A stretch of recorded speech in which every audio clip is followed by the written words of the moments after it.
Hello students, हम sociology के 12th class के सेकंड लेक्चर में आपके साथ हैं।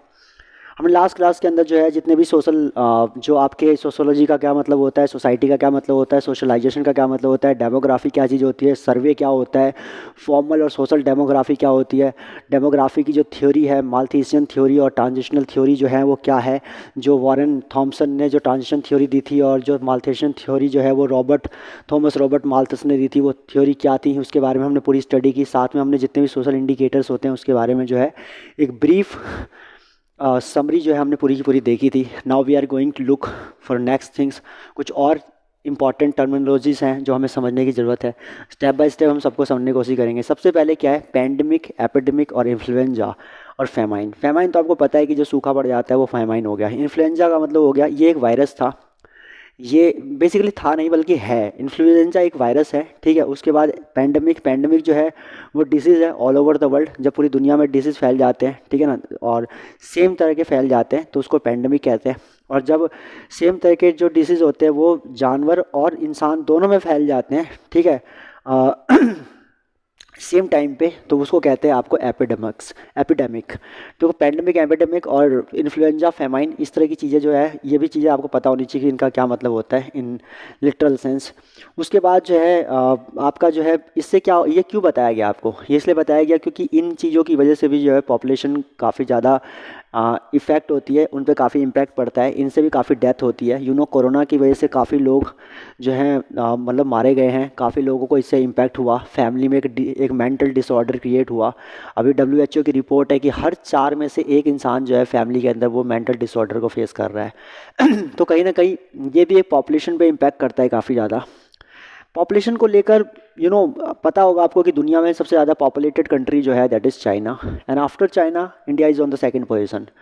So obviously it is very much important concern in front of India that they have to control their population, because the resources which we have, and in comparison of China whatever we have is not, I will say, we are not standing in so many sectors at any place. तो इसीलिए हमें समझना पड़ेगा कि हमें जो है अपने पॉपुलेशन को कंट्रोल करना जो है बहुत इंपॉर्टेंट है।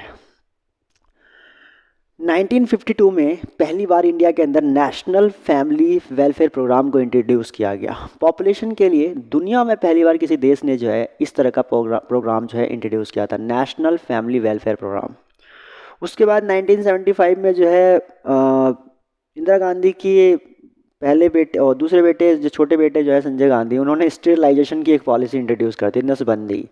बताते हैं कि बहुत लोगों को पकड़ पकड़ के नसबंदी करवा दी थी उन्होंने, ठीक है। ऐसा नसबंदी ऊपर से क्या कहते हैं, रिवॉर्ड दे दिया था। तो कुछ लोग तो बुजुर्ग लोग भी, कई 80 साल के लोग के बुजुर्गों का भी मतलब कि जो है नसबंदी कर दिया, तो कहीं 15 साल के लड़के का नसबंदी कर दिया। इस तरह की कई सारी चीज़ें जो है मतलब कि जो है आपकी देखी गई पॉपुलेशन को कंट्रोल करने के लिए। और 2000 में जो है वो national population policy finally India के अंदर जो है नेशनल लेवल पे लाया गया था। तो ये सारी चीज़ें, ठीक है ना, ध्यान रखेंगे कि पॉपुलेशन को कंट्रोल करने में हमारे पास 3 स्टेप हमने यूज़ किए हुए हैं। एक 1952 में नेशनल फैमिली वेलफेयर आपका जो है प्रोग्राम, इसके बाद 1975 आपका स्टेरिलाइजेशन, और 2000 में नेशनल पॉपुलेशन पॉलिसी, ठीक है। और बाकी अवेयरनेस प्रोग्राम तो हमारे चलते रहते हैं। नसबंदी में 2 तरह की नसबंदियाँ होती है, एक जो है मेल करवाता है और एक जो फीमेल करवाती है। जो मेल करवाता है उसे कहते हैं वॉसेक्टॉमी जो है वॉसेक्टॉमी, और जो फीमेल करवाती है उसे कहते हैं ट्यूबकटॉमी,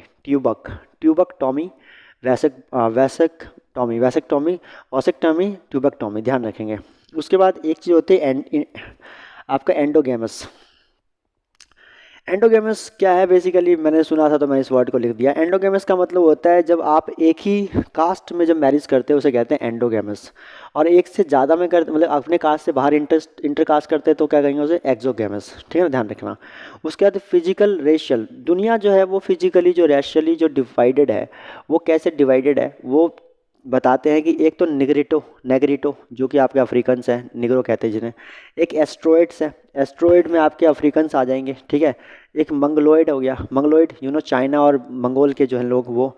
ड्राविडियन जो है वो आपके जो साउथ इंडिया के अंदर है वो। और आर्यंस जो है ये आपको पता है कि मतलब जर्मनी में भी आर्यंस, हिटलर ने अपने आप को आर्यन कहा था।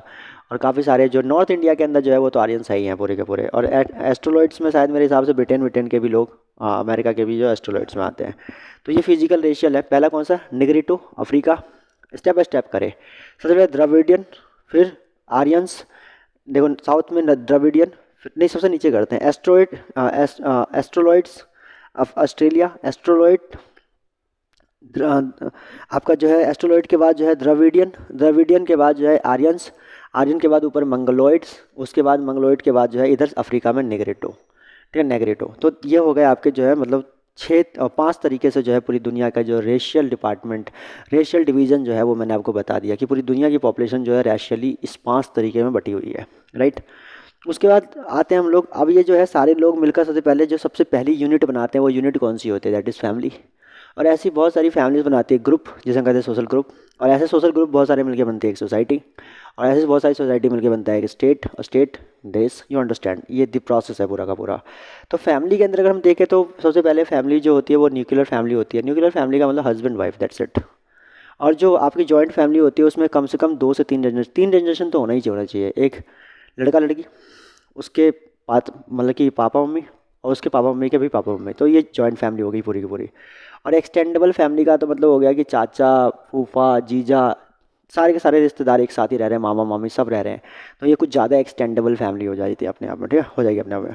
उसके बाद जो है और भी क्या कहते हैं डिविजन्स होते हैं फैमिली के, जैसे